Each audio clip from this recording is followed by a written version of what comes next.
Welcome to Gen Z Hoops, the Gen Z basketball, coaching, and sports business show.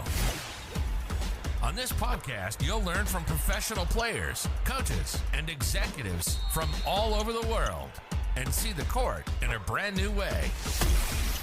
And now, joining you courtside, your Gen Z host, John Hartophilus. Hola, Rafa. What's going on? Hey, John, how are you? Thank you for having me. It's a pleasure to be with Generation Z. It's going to be a lot of fun. Oh, I should have looked up how to say Gen Z in Spanish. That would be good. Sure. Yeah. Generación Z. I love it. Well, it's a pleasure to have on El Alcalde, the mayor, right? That's your nickname for those non-Spanish speaking listeners to the show. But really excited to have you want to talk about your background and what you do now, because you have a lot of energy. Obviously, if anyone's heard a Cavs game ever, they would hear that energy from you. It's going to be a lot of fun going deep into maybe how that passion started for you, and also the pretty cool, fun team you guys have right now. You know, the latter part of the question is the best part about it right now. The fact that the Cavaliers are playing a brand of really, really exciting basketball. And I'm very sad that not many people have gotten to see it, because we're one of only 5 teams that still have not been shown on national TV. I'm pretty sure that's going to change soon. We are putting something together really, really special. And the guys are buying into everything that Kobe Ullman and Coach A.B. Bickerstaff have put together, and as plan of the culture, as the core values of the team, and everybody's buying into it. And the young guys that we have, the mix of the veterans and the fact that the fans are back in the stands, that they're coming to join us at Rocket Mortgage Fieldhouse. So everything is a good combination for a very positive result. Well, I'm excited for when the rest of the nation gets to see it, but I got to see it firsthand this past Sunday when the Cavs came down and Ricky Rubio and crew, just it's funny saying that, beat down the New York Knicks. So that was a lot just fun watching that, because the Cavs, I remember when I met Kobe before the game, he said, as long as the Cavs are your second favorite team, we're all good. As long as the Cavs are number 2. So that was fun. I was definitely cheering for some of the guys, like obviously all the coaches from the show. Darius played really well. So it's always fun seeing that. But and I'm sure, right, everyone always asks you about the Cavs stuff because that's what you're doing now. But I'm curious about the backstory, right? How did you even get into sports, into commentating? Where did it all start for you when you were really young? You know, I always loved sports, and I don't think there's a doubt about that. It was always my passion. I practiced it. I played basketball and soccer very formally, and other sports, you know, the pickup sport like in baseball and other sports. But my story is a little strange, because I went to school for mechanical engineering, and I wanted to build jet engines, and unfortunately, I was never able to get a job where I wanted, because every job that I wanted was only for U.S. citizens, because of the national security. My dream was to work for Boeing or for McDonnell Douglas and you know, have a career in engineering. And obviously I couldn't. And after I had graduated from Boston University, my first goal was to become independent and stop calling my parents for money, who was still back home in El Salvador. So I got the first job that I could, and it was a job selling beer for a beer distributor in Maspeth, New York, right outside of Manhattan in Queens. Right by me. Yeah. Right. So I discovered I was very good at sales, and my first business in the sales industry was the South Bronx was my area, and I was selling Bottles and James wine coolers, buy 10 cases, get 1 free, and I had to walk up and down the streets of the South Bronx, entering every bodega, selling cases. And I discovered I was good at it, and I moved up to work for the brewery itself, as opposed to and started managing the sales of the distributor. But it got to a point, John, where, you know, I was making very good money at a very young age. I was hosting every single event that was going on in New York in the mid-90s. The Rangers were winning the Stanley Cup. The Yankees were starting to be good again. Even the Mets were good at the time. But I wasn't learning much at work. So I decided to quit and follow my passion. You know, one time I was watching TV, and I realized that all I did was scream at the commentators on the TV about what they were saying. And I said to myself, you know what, if I think I'm better than that, I should do it myself, right? So I went back to school for broadcasting, and my first job was the day I graduated, I got a call from a friend of mine saying that St. John's St. John's University was looking for a play-by-play in Spanish. So that was my first gig, my first game was at Madison Square Garden for the ECAC Classic against Niagara, and little by little I started growing. I really, my dream at the beginning was to have a talk show, which I was lucky enough to fulfill it when down the road. But boxing was really the way that I entered the broadcasting area when I started covering boxing for HBO pay-per-view and for all the pay-per-view companies. I was basically just doing the sales in the Spanish side, but little by little doing interviews, getting to know the promoters, getting to know the fighters. I got a chance to call fights on SAP, on the second audio. And so boxing was the first event that I actually called professionally, and other than basketball, right? And it was fun. I loved it. I got bitten. I knew already that I had a passion for sports, but I love the fact that I got to tell a story and got to tell people what I was watching, especially on the radio. On TV is different because everybody's watching what you're watching, and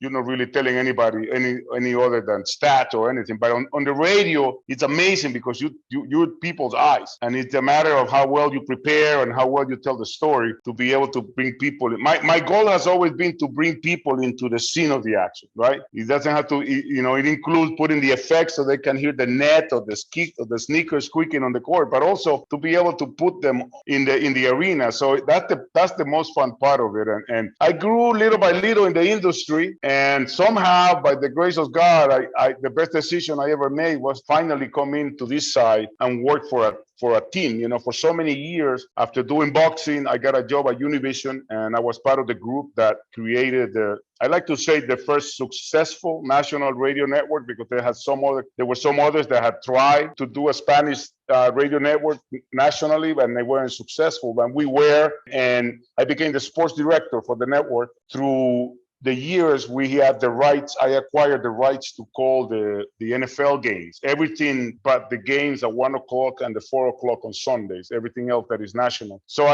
for 13 years, I worked straight with the NFL for Univision. I called Sunday night, Monday night, Thursday night, there's playoffs, the Super Bowl, the Pro Bowl. But for so long, I didn't care who won or lost, because I was just there to call the game. It wasn't my team there, and when I came to Cleveland, part of my job is to watch practice every day and watch the shoot-arounds and see these guys travel with the team. So you're so much more invested, and you're so much more into everything that goes on to preparing for a game. And even though the wins are so much more delicious, the losses are really bad. You hate nobody. I never met anybody that likes to lose. And when you are with the guys and you see how hard they work, it's very difficult. So that's probably one of the only bad part of the job. Other than that, I think it's been a wonderful experience, and my experience in Cleveland been better than any other place that I've been.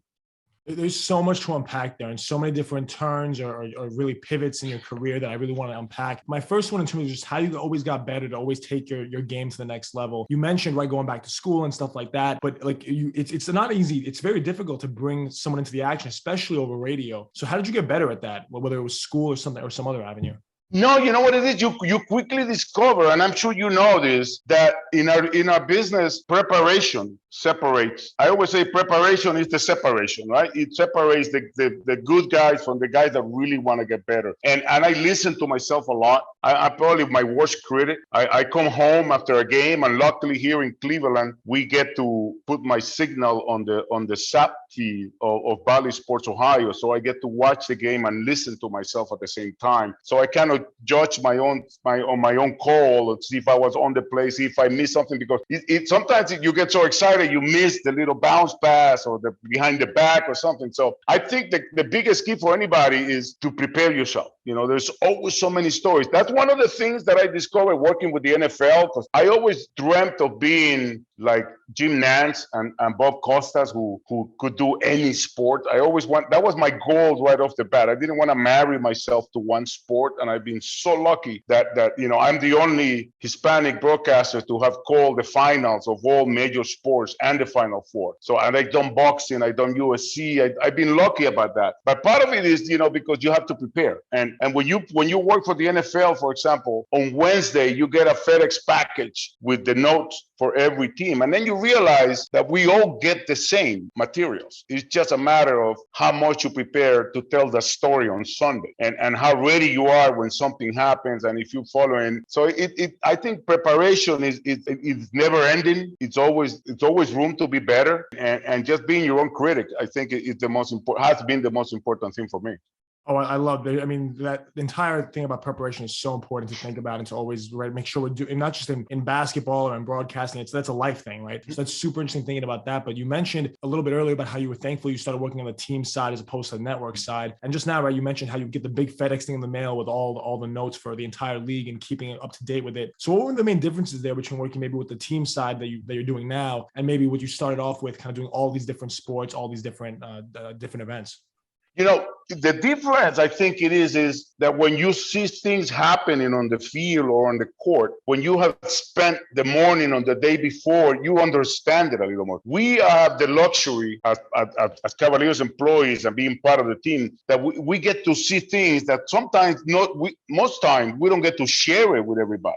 We see things that we can't put on the air because that's the trust that the players and the coaching staff and the front office places on us, that we can actually sit in practice and watch everything. And not everything is for sharing in our airways, but at the same time, we are able to put into different words what the coach might be trying to do with the way the rotation is coming into play. Or we see in the morning before the game who is the one working, the three position, or even though we cannot make it public until the team does. So it helped us in the preparation again, for that game, with who's going to be a key factor in the game. But I think the most important thing is the trust that the team places on us, and the difference is that we get to witness how they prepare. So everything that happens on the court makes a lot more sense. Like I get to see the way Darius Garland practices his rainbow threes from every part of the court. So when he hits one in the game, I can see how that happened. Or the floater that Belly used to hit, for example. He used to practice hundreds of those before going into a game. So that I think is something that is huge and it affected us a lot last year when we stayed home because of the pandemic. Last year, I didn't see a player in person until the end of the season when Anderson Varejao came to an event that we had with all our team members at the field house. So we didn't really, everything was Zoom. So there wasn't really one-on-ones, and it's not like they share with us stuff that they don't share, but it's different when you're able to build those relationships and travel with the guys and sometimes share meals even in the same room. So that I think was the best part, the thing that we missed a lot last year. I was used to calling the games off the screen because that's how we do it in Spanish most of the time. We never travel all the time, but the relationship part, I think, is the one that everybody missed.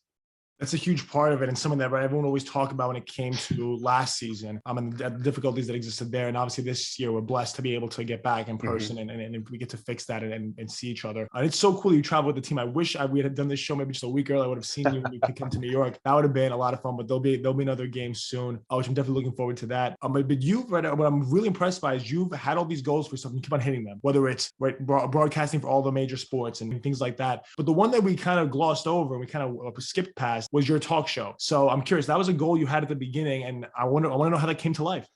It's like many things have happened to me because I never say no. Even when I was starting, was even more. So I always wanted to do a sports talk show. I'm from New York, so I'm from the Mike and the Mad Dog generation, from the Howard Stern, especially when I was working with the beer distributor. Radio station was always on with Howard Stern in the morning and then Mike and the Mad Dog in the afternoon. And I believe they are the ones that actually created that genre of radio, which is, the sports talk. So I got to do boxing for the person that hired me to be at Univision, who was a very good friend of mine. My first show wasn't really a sports show. I was actually hanging in the bar at the Foundation Room in Las Vegas after a fight, and we were with a client from AutoZone, and they wanted to do some kind of show on this new network that we were putting together. So my boss asked me if I knew anything about cars, and I said, yeah, sure I do. Of course I didn't, but I figured, hey, I go home, I'll go to the bookstore bookstore and get a book and learn about how to fix a Mustang or whatever, right? While I was at the store, I wasn't joking about that. I went to the bookstore to look for a book on like how to do things, with cars. And while I was paying at the register, there was a cassette tape. You see how long ago it was. It was a cassette tape of Click and Clack. I don't know if you ever heard of them, but Click and Clack was a pair of brothers that used to have a radio on NPR. And what it was is people would call and say, hey, this is John. I have a 1984 Honda Civic and it's making this noise every time I turn to the right. And they kind of made it fun and answered the questions of the listeners. So I said, you know what? I'm going to do this in Spanish. So I got myself a mechanic, and I was basically the person who brought everything the mechanic was saying to put it down in a level that you and I would understand whenever he talked about how to fix something. So, it was a very successful show. And while I was doing that, I was doing boxing reports for a show that was already airing in my network, right? And every Friday I would do a boxing report about what was coming up in Las Vegas that weekend and what I was covering, call your cable provider and order the pay-per-view and all that. And again, the opportunity is always open. The door's open and you got to make sure you go right through it. Those people that were hosting that show moved to another network. So the spot was open and they asked me if I wanted to do it. And I said, yeah, why not? So that's how I started doing a show that was called Locura Deportiva. It's kind of like sports madness. I brought something different to the Spanish airways because for so long, all they talk about was football, our football, soccer, right? And it was 2 hours a day from Monday to Saturday about Mexican soccer and any other type of soccer. So I came in and I said to my boss, I want to do a show that has nothing to do with soccer. I want to talk about baseball. I want to talk about basketball. I want to talk about boxing. Literally, the person that hired me said to me, you know what, go ahead and do it, but your show is not going to last 3 months. Latinos don't like sport. They only like soccer. And I was positive that wasn't the case. And I'm proud to say that was the most successful show that Univision Radio ever had. I made the most money with. And I left the company and it was still on the air and even put it on TV to talk about all other sports, So that was my dream come true. I got in trouble a little bit sometimes, because it was a very controversial, it's opinions, you always got people on one side or the other. But that was Locura Deportiva was the one that I always wanted to do. And I guess I got to do it. I love that, proving people wrong and right, chasing your passion and doing what you wanted to do, which is incredible. So thinking about that is a lot of fun and right, imagining you there on the mic and doing what you always wanted to do is really cool. But I'm sure, right, when it comes to, let's say, but at a certain point, right, you decided to make the jump to the team side, which we discussed. But how did you even end up with the Cavs? I saw that it happened in the summer 2014, and they made another key addition that summer with you along with it. So can you kind of run us through the second decision, or I don't know what you want to call however you say decision in Spanish? La decisión, ¿verdad? Yes. I like to say that Dan Gilbert, the owner of the Cavaliers, went to Miami in the summer of 2014 to make 2 acquisitions, LeBron James and myself, but nobody believes the story, so I just don't tell it anymore. And it is funny because I found out about the Cavaliers starting to broadcast in Spanish in a moment in my life where I needed to make a change. I had left Univision because, contractual decision. I was working with the Nets, doing the Brooklyn Nets. I was the first voice of the Nets. They had, when they moved to Brooklyn, I had been doing them when they went to the finals the first couple of years in late 90s, early 2000s. But then I moved to Miami to do my job at Univision. So I left the New Jersey Nets. And then when they started in Brooklyn, they called me and they said, we want to start Spanish again. So I was their voice for the first 2 years. And a friend of mine texted me and was kind of as a joke, like saying to me, hey, look who's broadcasting in Spanish, or look who's looking for broadcasters in Spanish. And I look at the link and it was, the Cleveland Cavaliers. I had been to Cleveland, John, I'm not going to lie to you, twice to cover on my days working with the Dolphins, because I traveled with the team. So we did a couple of games here. And NFL trips are different because you get in on Saturday afternoon and in the morning at 7 a.m. you go to the stadium and then you leave after the game. So I didn't really get a chance to experience anything about Cleveland other than the hotel by the Cleveland Clinic and then straight to First Energy Stadium. So I didn't know anything about Cleveland. I kind of knew what people said about it, but again, it was at a moment in my life where I could not believe that opportunity had fallen on my lap. So I applied right there from the telephone. I applied for the position, and then when my now boss Dave Dombrowski contacted me, he said, we are kind of very deep on the decision on the process of hiring, but send me your work. I'll do it. And at the time, I had just done the Spanish league, the Spanish basketball league for Univision. I was doing it on TV, and I was also, obviously, I had my work from the net. So I was lucky enough that they liked it to call me for a second interview. But again, I had no idea what I was getting myself into because I had never worked for a team. It's a whole different dynamic to call games when you are when you're on that side as opposed to when you are in the nationals side of things. So, but there's not one thing that I regret about coming to Cleveland. The people are wonderful. The company is just incredibly amazing, and I wish I had come here, or I wish LeBron had never left, so they had hired me earlier. That sounds like a lot of fun. And I mean, the crazy thing about your time in Cleveland, you've seen the highest of highs, right? And you've seen some pretty awesome basketball over there in Cleveland, especially in your first few years there with when King James was over there. But I really want to ask about maybe how you react to some of those big moments. I know you say C a lot and you really hold the E and C, but are there any other maybe notorious or go-to calls that you have? I don't know. Everybody, I always talk about that because every time, even let's say for the game 7 shot by Kyrie, I really had to go back on my recording and listen to what I said because I never remember what comes out of my mouth, because I think that's the best part about a call, that I don't have anything practiced. Like I don't have anything that I say, okay, if he does this move, I'm going to say this, or, because I think those catchphrases are more for Sports Center or for the highlight reels, right? I never practice. I think it is one of the things that I enjoy the most. That is me watching the game and reacting to it with a microphone, and obviously I'm calling the play by play and pass by pass. But I don't think I have like a go-to, but other than my Si Senor or C, because it just seems to come out more often than any other thing. But I don't have one that I like to go to. It's just like I'm just surprised. I'll give you an example. When I was doing the Browns a couple of years ago, it was Nick Chubb's rookie year, and he had a 94-yard touchdown against the Falcons. And I can tell you,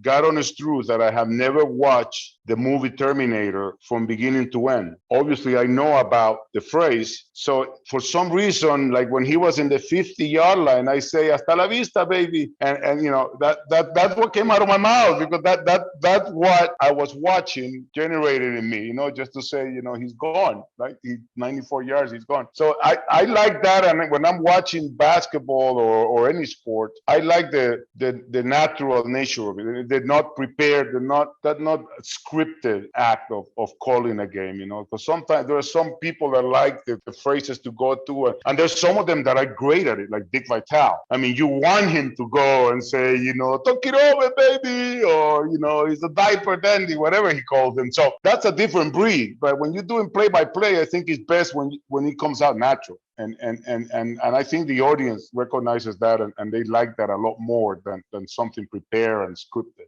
That's so cool thinking about that, and the fact that it's all impromptu and it's all just how you really feel your raw emotions. I actually read in one of the articles I was reading when I was preparing for this interview, I noticed that when LeBron had a huge block in Iguodala, right? I mean, everyone knows about that play. You had said in Spanish afterwards that he is not going to be denied for this championship, even though it was in no way guaranteed at that point. There's still a lot of game left to be played. So that's like that's what you felt though in your heart of hearts, right?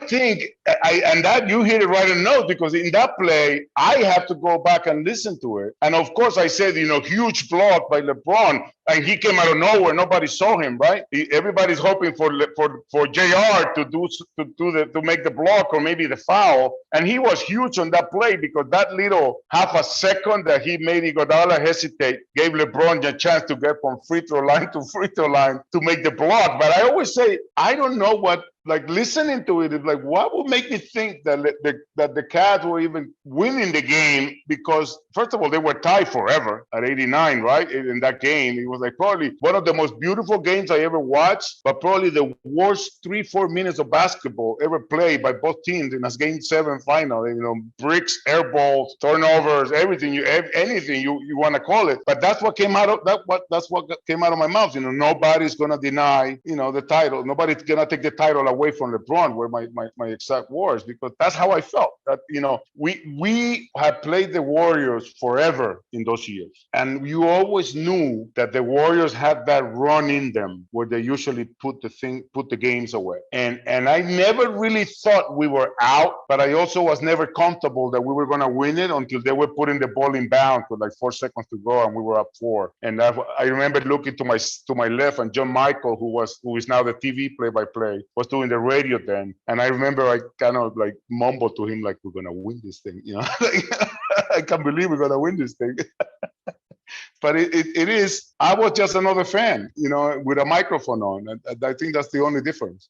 That's a really cool way to think about it. I mean, that's really, in terms of thinking about the sheer unadulterated passion that you have and how really there's no filter. It's really what is really truly in your heart. And that's exactly what the same words that are coming out of your mouth is really, really cool. I was thinking about that entire experience, right? Obviously those 4 straight finals trips is something crazy, is something unreal. But what you're seeing now, right, in this young up and coming team is still really cool. So what would be the biggest, obviously the differences maybe in terms of, might be the time of year that you might be playing in, right? You used to be playing in June and now maybe not so much.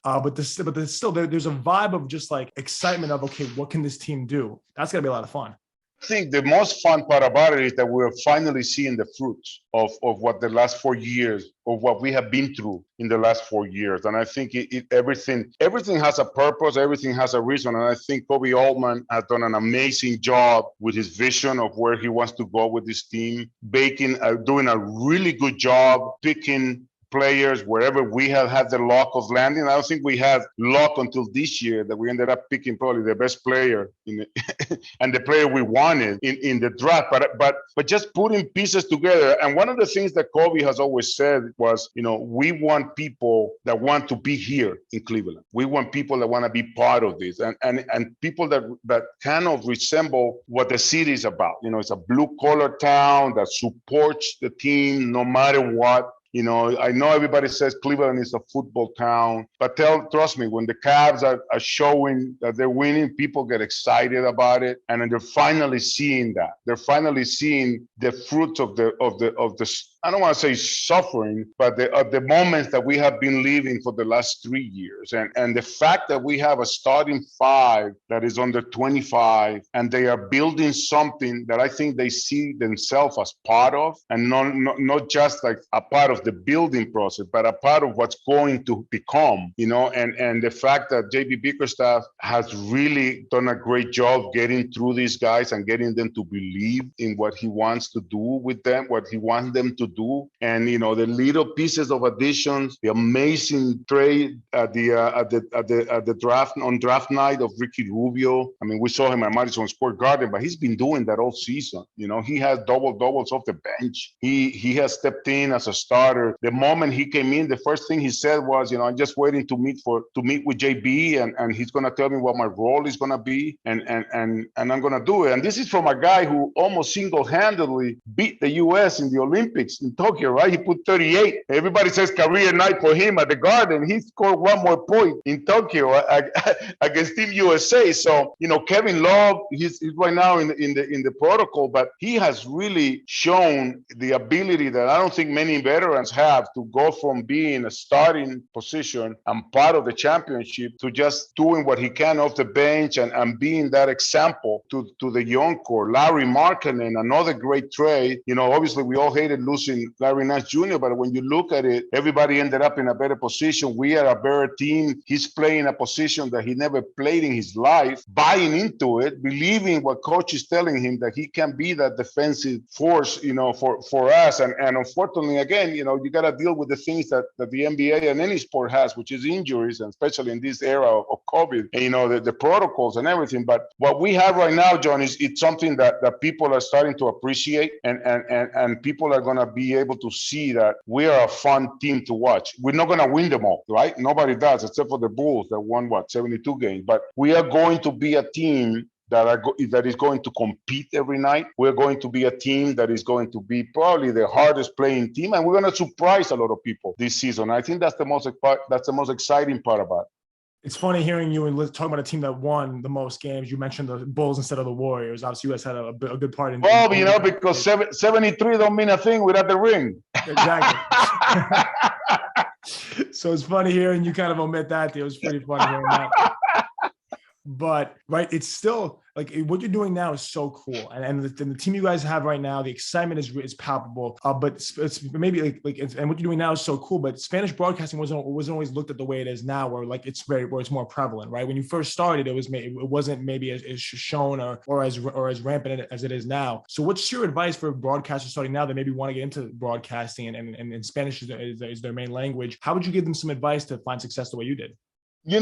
Either whatever the language is, I think the best advice I can give them is get yourself inside of whatever you want to be. You're not gonna start at your end point, right? Like my first job in this industry was answering phone calls for a sports talk show that I liked, and I was doing it for free for a friend of mine. And little by little, after answering the phones, I got into the show once, and I threw in my comment. They liked it, so it's. Unfortunately, I don't know if it works like that on the English side, but on the Spanish side, unfortunately, you got to start working for free just to get yourself in the door. You got to intern somewhere. You got to try to see, and then let your work and your effort speak for yourself. I think you can get anybody to get you into a job. Right? You can know the owner or your father, your brother, anybody, the neighbor knows, and he owns the station. He can get you a job at the station. But if you don't perform once you get that job, it's not going to last, right? So you got to know that do whatever it is that you have to do. Let's say if you want to be on the radio, like my dream was to have my sports talk show. But I started doing boxing interviews in Las Vegas,